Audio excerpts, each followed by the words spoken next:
Alright, so this is the Charlotte Pudding strategy guide and deck list video. Charlotte Pudding is a purple-yellow leader with 4 life and 5,000 power. She reads, on attack, you may reveal the top 2 cards of your life. If you do so, you may add 1 Dawn from your Dawn deck, rested, in play. And this is the parallel version, as well as the regular version. This deck list, I'll be honest with you, is a little old. It probably is legal back to OP08, so feel free to run this in any tournament.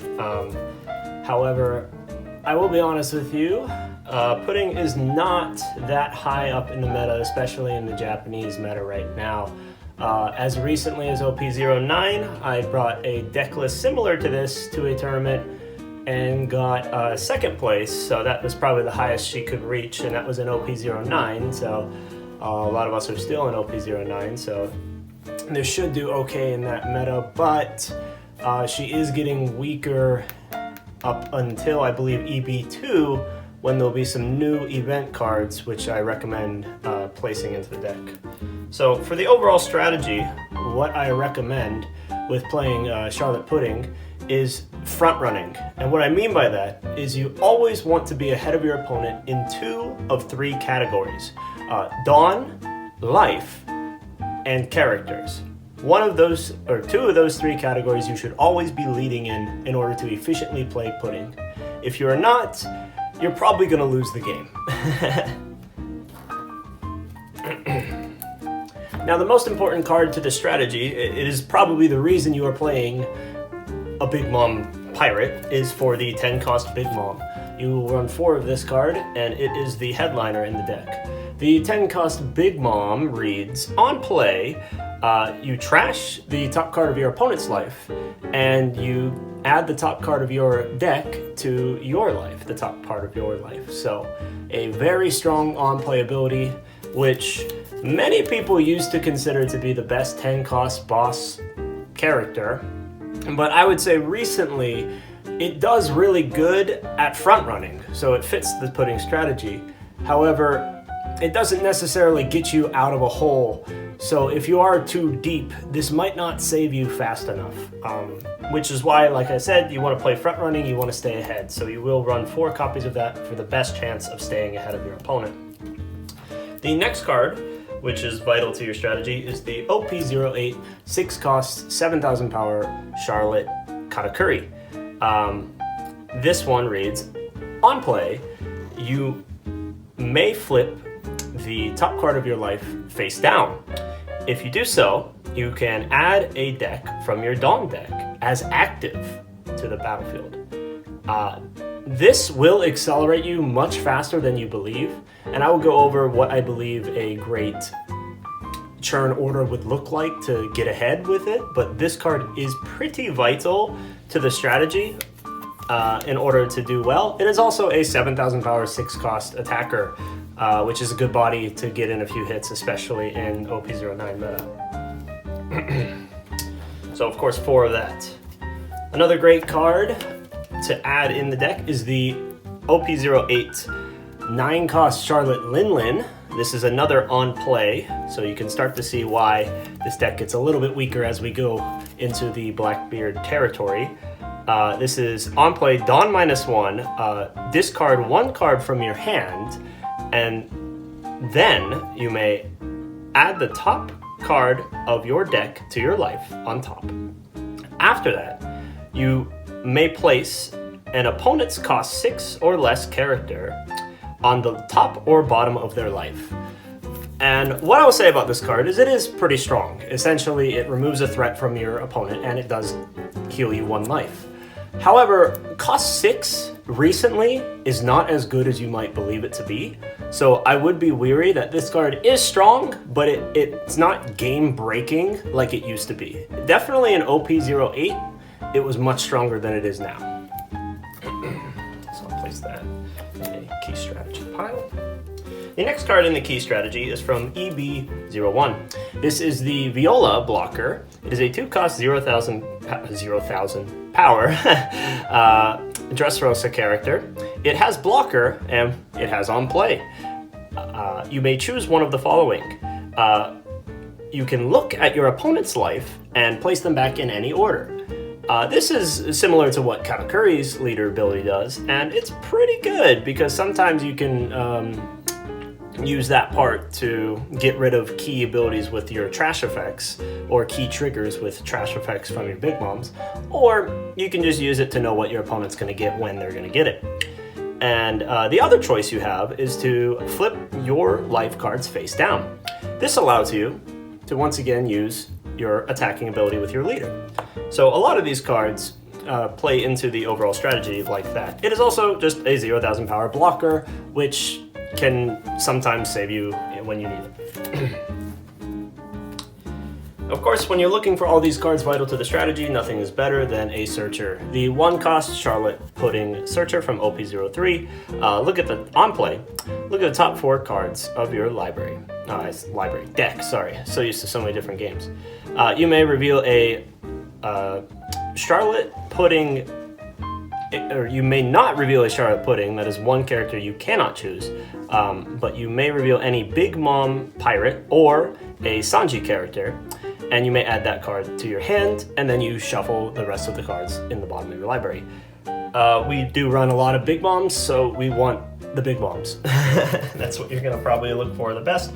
Or if you're missing one of the cards key to the strategy, like the 6-cost Katakuri, or like I said, the 10-cost Big Mom, that's something you're going to want to grab as soon as possible. Next, I'll go over some key triggers you might want to add into the deck. This is the 4-cost Frankie from OP07. It is the Egghead version. It is as simple, a 2k counter, 5,000 power, 4-cost. Its trigger is draw 1 card, and then after, if you have 1 or less life, you may add, or you may play this card. Very strong trigger. I find this one to be a little bit better than the Satori, which you can activate earlier, but I find that in Pudding, you're usually down to your last 2 life a lot faster than you would be with Katakuri, so this one I think fits a little bit better in Pudding than it would in Katakuri. Another Egghead card here, we have the Jewelry Bonnie 3-cost 4,000 power card. This has a fantastic trigger of draw 2 cards, then discard 1 card. Drawing a card is always good, as well as a regular ability. This is during your turn, if 1 Dawn is attached, if your opponent has taken a life, basically if you trash your opponent's life or they take a life, then you can draw 2 cards and discard a card. This is a good character to play against go wide strategies who often dump their hand, because you'll be able to take advantage of it and potentially draw into your bigger threats, as well as have a little bit of a smaller body to get rid of other smaller bodies. So it's something that can be useful, but it is a very good trigger regardless. We have a lot of triggers in the deck, so we want to run something that takes advantage of having those triggers, and I find nothing better than the 5-cost Nami character. This is the Egghead version once again. This is the 5-cost 5,000 power. On play, you may discard a card with a trigger from your hand. If you do, you can KO up to 1 of your opponent's 5 or less cost characters. And then after, if you have 3 cards in your hand or less, you may draw a card. You will often do that because once again I said that you want to stay front running with Pudding. So that often means you will have a little bit less cards in your hand, or you're going to want to stay ahead on characters, so always being able to get rid of opponent's characters is better. I find this one a little bit better than Gadatsu, which is once again a strong card in Katakuri, primarily because this will always KO a 5-cost. Gadatsu sometimes will not be as effective as that. I'd rather take the consistency plus the card draw than running the Gadatsu, but you might find yourself thinking a little differently. Another great trigger is the 4-cost Sanji blocker. It is essentially a 4-cost 5,000 power character with blocker. Nothing too special there, but it does have a trigger, which is you may discard 1 card. If you do, you can play this card, which, with this being on the bottom of your life, sometimes it is the deciding factor in a win or a loss.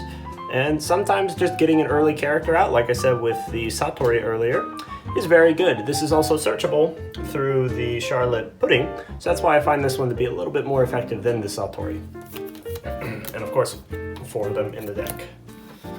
The last really good trigger is probably the most infamous yellow trigger. This is the 3-cost Capone Veggie. It is 3 cost, 3,000 power. You will almost never play this card, but it is a 2,000 counter, as well as it has a fantastic trigger of one of your opponent's leaders or characters cannot attack this turn, which would include cards that can attack twice, like the 7-cost Luffy or the 9-cost Zoro, so it does shut down. It could be the lifesaver. It could be if it's on the bottom of your deck, or if it's in a relevant spot in your life, so keep that in mind. 4 copies, of course, for the 2-cost and the trigger. Now we're into the 2,000 counter, 2,000 plus 2,000 counter cards. I run 2 copies of the searchable with the Pudding Charlotte Amanda, which you rarely will play, but sometimes it's useful. This reads: once per turn, you can activate main. You can discard a card with trigger, which you do have plenty of, as you can see. And you can rest one of your opponent's 2-cost or less characters. Recently, this doesn't come in too useful, but you never know when that could be useful. A lot of people prefer to run the recent Charlotte Brûlée, which I believe came out in the starter deck. I just don't have any copies of that card, so that might be something to consider as well. It is also a 3-cost, 2,000 power character, so that might be something to check out as well. I just don't have that card, so I don't run it. Another great 2-cost and 2,000 power counter is the Kozuki Hiyori, which reads: on play, you can draw the top or bottom of your life, and then you can add 1 card from your hand to the top of your life. Sometimes this puts a Veggie on the life, which is huge, and sometimes it draws a Big Mom off your life and you put something else there that you don't want. You don't often play this card, but sometimes it also can play into the attacking strategy of getting a revealed card off of your life so that you can attack one more time, adding a Dawn. So I find it to be pretty useful, but once again, a lot more people are running the Brûlée than this card, so whichever you prefer. Then I just have some recommended strong cards that you might want to enter. So I have the 7-cost Charlotte Lin. This is going to help you with the front running aspect of the deck. This is the English version, so I will show you the Japanese version. This is on play. You can choose one of the following. Your opponent chooses one of the following. That is the tricky part of this card. They can trash the top card of their life, or you can add the top card of your deck to your life. And your opponent chooses this, so it's not stellar that your opponent gets to make this choice, but like I said, it does help with the front running aspect of it. Someone's life is changing, so it could be very beneficial. And once again, we are running lots of triggers, and this is a searchable card with the 1-cost Pudding, so this is something I would recommend. And then the last 2 cards I have here are 1 copy of the 10-cost Kaido and Lin, which isn't amazing, but it could be game ending. So in the right strategy, in the right matchup, I should say, this does matter. This is the 10-cost 12,000 power. On attack, Dawn -10. Let's see, I want to read this correctly so I say the order correctly. So all other characters get KO'd by this character. And then after that, you add the top card of your deck to your life, and then your opponent trashes the top card of their life, which is huge because then after all of their characters are KO'd, and then they trash the top card of the life, they still have to deal with a 12,000 power attacker, and potentially you're probably swinging at your opponent when you do that. Fantastic against other yellow decks, especially like Enel or against Katakuri. However, this gets red rocked very quickly, and it also gets 10-cost teached very quickly. So you figure out how to deal with that or play other cards. The last card It's just a good trigger. This is the Charlotte Cracker. This is a great attacker if you are falling behind. I find this most useful in the Bello Betty matchup or in other fast red matchups, which is a threat to putting.